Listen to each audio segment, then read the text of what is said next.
آپ سمجھتے ہیں کہ اسلام میں مرد اور خاتون یعنی دو جینڈر ہیں، صرف تیسرا نہیں آپ سمجھتے کیا ہے اسلام میں؟ اسلام میں جینڈر کیا ہوتا ہے؟ انسان میں جینڈر ہوتے ہیں اسلام میں. جی اسلام میں کوئی گنجائش ہے ان کی؟ آپ کہہ رہے تھے کہیں پہ میں نے پڑھا بھی آپ کا، تو آپ نے کہا کہ اس میں اسلام میں تو صرف مرد ہے یا خاتون؟ جی ہاں بالکل. تو یہ جو تیسری کوئی چیز ہے تو یہ اس کی کوئی پریویلنس کہتے ہیں اس کو. جو ظاہر ہے وہ وہی ہے. قدرت ہے، یہ نیچر ہے، کیا ہے یہ؟ نہیں قدرت جو بھی ہے، جینڈر ڈسفوریا بولتے ہیں نا اس کو. جی جی ٹھیک ہے. سو اگر ڈسفوریا آپ کا ایسا بایولوجیکل ڈسفوریا جو ہے، انٹرسیکس پیپل جو ہوتے ہیں، بائی برتھ ڈیفارمیٹی ہوتی ہے، وہ ظاہر میں کوئی نہ کوئی ایک جینڈر پہ گرتا ہے، تیسرے جینڈر پہ نہیں گرتا. وہ ظاہر میں کسی انہی دونوں بائنری میں سے کسی ایک یا پہ گرتا ہے، مرد کی طرف یا خاتون کی طرف، جہاں وہ نظر آتا ہے کہ یا وہ خاتون ہے یا مرد ہے. ٹھیک ہے. اس کے جینیٹیلیا ڈسپوزیشن جو بھی آئی ہے، اس کی جینیٹیکل ڈسپوزیشن جو بھی ہے، اسے ڈزنٹ میٹر. اسلام میں بھائی جو ظاہر ہے وہ ہم تو اسی کے اوپر، تیرے اوپر اصول وہی لگیں گے. تو آپ کے خیال میں جو جس طرف رجحان ہوتا ہے اس کے آئی ڈی کارڈ پہ وہ لکھا ہونا چاہیے؟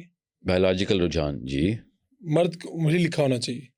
نہیں، وہ بے شک آپ اس پہ جو بھی لکھیں، اصول اسلام کی انہیریٹنس کا لا اس خواجہ سرا پہ وہی لگے گا. جو ظاہر میں لڑکا ہے تو اس کو لڑکے والی وراثت ملے گی، اس کو لڑکے والی ڈیوٹی بھی وہی ملیں گی. یہ جو ہمارے سامنے آئے، خود مجھے بھی کئی لوگوں سے ملنے کا اتفاق ہوا جو پہلے لڑکی تھی بعد میں لڑکا بن گیا، خود سرجری کرا کے.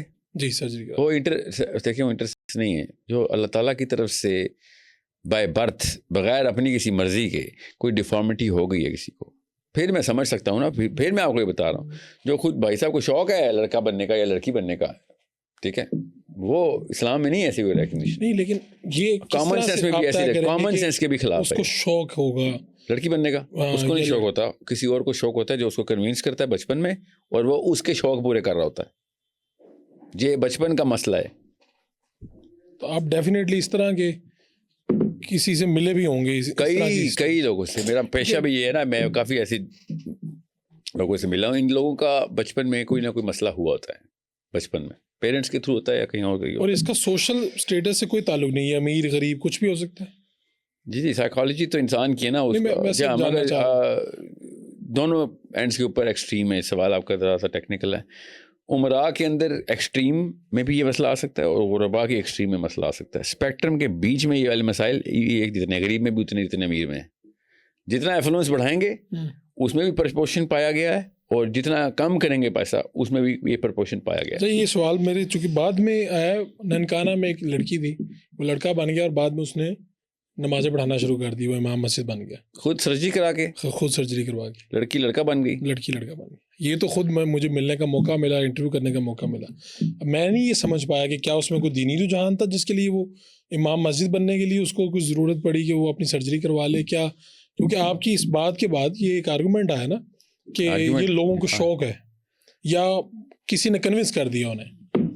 لیکن ہمیں یہ اس نے خود یہ بتایا کہ اس کو یہ پرابلم، نشانیاں، اس کا ملان، رجحان، چیزیں اس طرف آئیں، اور پھر ایک ٹائم پہ ڈاکٹر کے پاس وہ گئے تو ڈاکٹر نے یہ بتایا اسے، جس پہ اس نے کیا ننکانہ میں بیٹھا ہے، اس کا کیا اس سے بڑا کوئی مقصد ہو سکتا ہے؟ میں یہ سمجھنا چاہ رہا ہوں. ایک طالب علم سوال ہے آپ سے. نہیں خیر، ایک کیس اسٹڈی سے اتنی کوئی جنرلائز نہیں کریں گے اس بات کو، مگر زیادہ تر لوگوں کی بچپن کے معاملات میں یہ اب تو اتنا ڈیٹا ہے ہمارے پاس. اب ان لوگوں کی سائیکولوجیکل پریشر اتنا بچے پہ ہو، اسی لیے ان کی خودکشی کا سوسائڈ ریٹ بھی سب سے زیادہ دنیا میں. جی ہاں، سب سے زیادہ.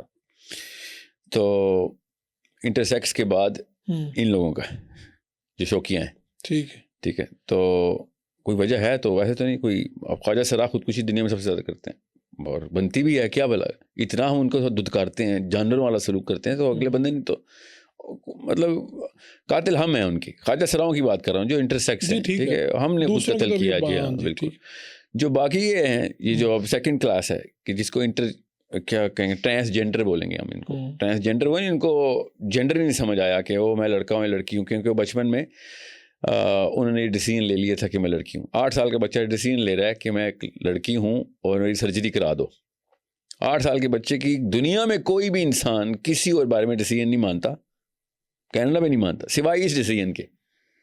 اس کے چھوٹے چھوٹے جو خطرناک ڈیسیجن نہیں بھی ہوتے ہیں وہ بھی نہیں مانتے, ٹھیک ہے, اور مگر اس سے زیادہ خطرناک کہ اس کے جسم کے حصے کاٹنے شروع کر دیے وہ مان لیتے ہیں ہم کہ اس کی رائٹ ہے, تو اس کا مطلب ہے پیچھے کوئی اور کہانی ہے. سو یہ نفسیاتی مسائل کے شکار لوگ ہیں اور کچھ بھی نہیں ہے, ڈیٹا پروو کر چکا ہے کہ ایسا کچھ بھی معاملہ نہیں ہے. سائیکالوجسٹ کو پتہ ہوتا ہے, یہ بس اپنے نخرے پورے کر رہے ہیں جو سائیکالوجسٹ ہیں, جان کے بڑی بڑی گرانٹس لینے کے لیے انہوں نے ایسے ایسے پیپر پبلش کیے ہیں سیاسی مقاصد پورے کرنے کے لیے کہ ہاں یہ اصل میں بھی ایسا کوئی ڈیفارمٹی ہو سکتی ہے انسائڈ جو مائنڈ کے, جس میں آپ